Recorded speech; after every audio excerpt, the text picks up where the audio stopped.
Hello, ladies and gentlemen. Welcome again to my deep thoughts. I'm gonna walk again today, and I'm gonna talk a little bit about an interview I saw yesterday of Elon Musk being interviewed on some forum. It was quite a lengthy interview, and I saw it in pieces, and I really liked most of what Elon had to say, and especially the fact that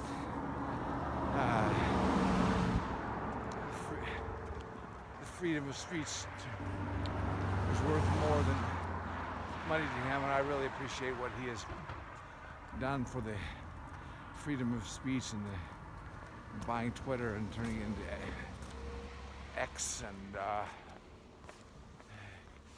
maintaining this free platform where people can speak their mind, and I'm on there more now than I ever was, because I can do that without fear of retribution, at least by my X or Twitter, unlike some other platforms I know of that I happen to be oh, anyways, but a couple of things I really enjoyed about what he had to say. It says, kind of, you got a question about, whether speaking his mind freely on X will disenchant or anger his advertisers, and he basically said he doesn't care. If they choose not to advertise, fine.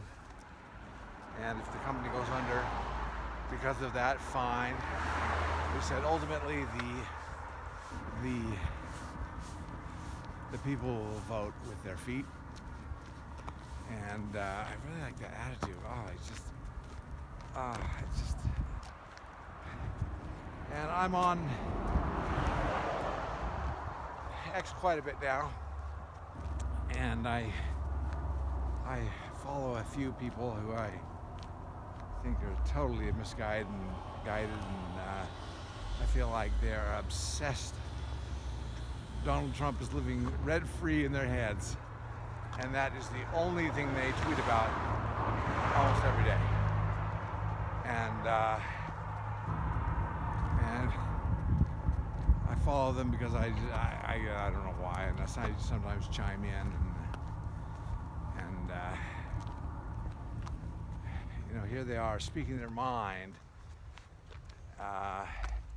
on the new Twitter with no retribution, and yet if they were on the right before, they wouldn't be able to say what they said about.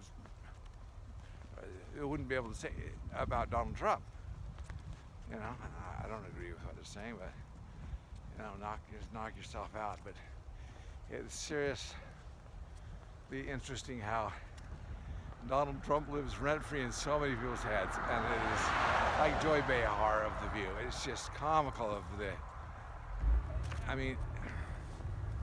the hatred and the duplicitousness or the double standard they have for themselves and for others. It is so funny.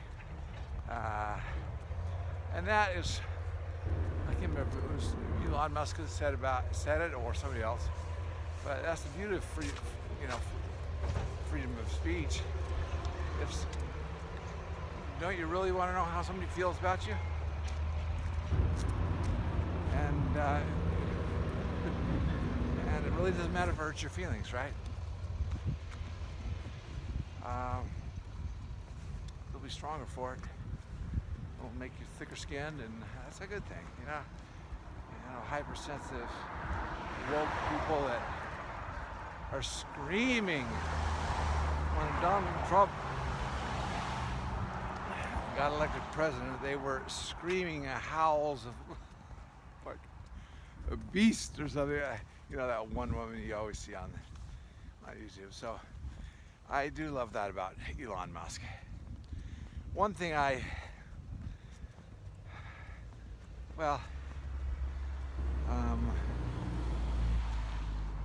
I haven't heard too much about his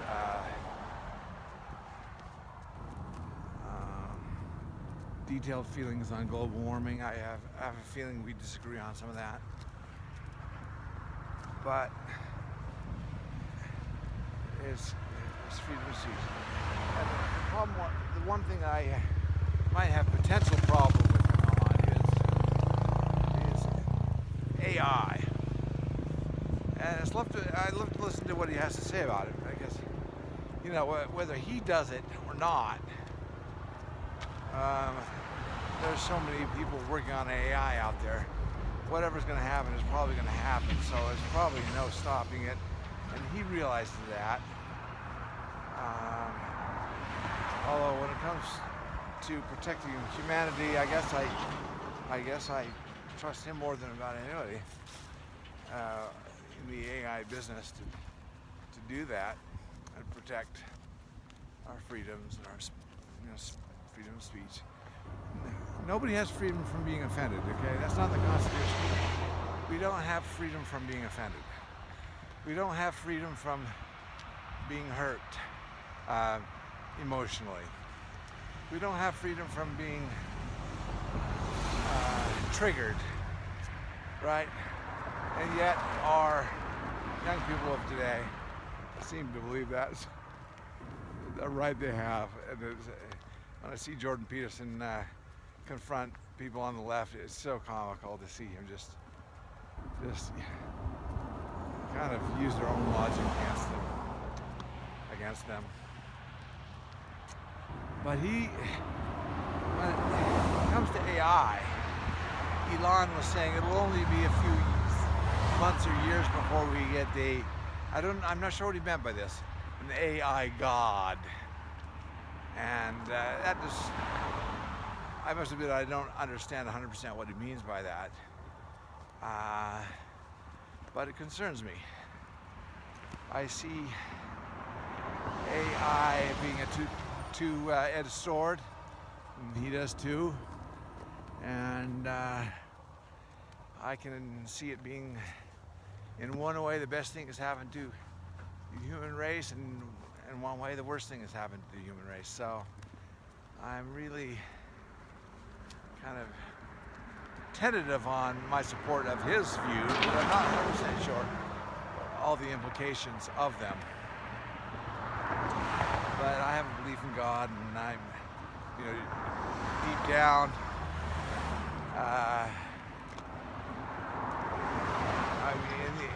in the end, I believe we'll be okay. But that doesn't mean that it won't be some heartache along the way, and some difficulties, and maybe, I hope, God forbid, the annihilation of the human race, but we believe in eternal life and life after this death, so things may get ugly, and I guess that concerns me. But Elon, his logic is that we are living in the most interesting times ever. Most interesting times. And come what may, he wants to be there to see it unfold. So it's kind of like he's given the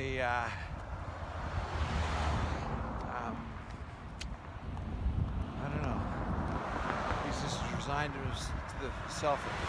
This is going to happen, whether he's behind it or not. He may be right, but like I said, I trust him more than a lot of other people to defend the human race than a lot of other people. So anyways, those are my deep thoughts today on a hot topic, and I'm interested in what you think. And where am I wrong? Where am I right? Do you think? And do we have Nothing to be worried about. Even from my religious views, you know, terrible things are prophesied to happen in the last days. We call the last days. It doesn't mean the end of everything. It was the end of this experiment, I guess. We do believe in eternal life. So anyways, I do agree with Elon in that these are kind of exciting times. I mean, not exciting, I don't know if it's the right word, but interesting times. And we'll have to see what happens. What happens to our currency.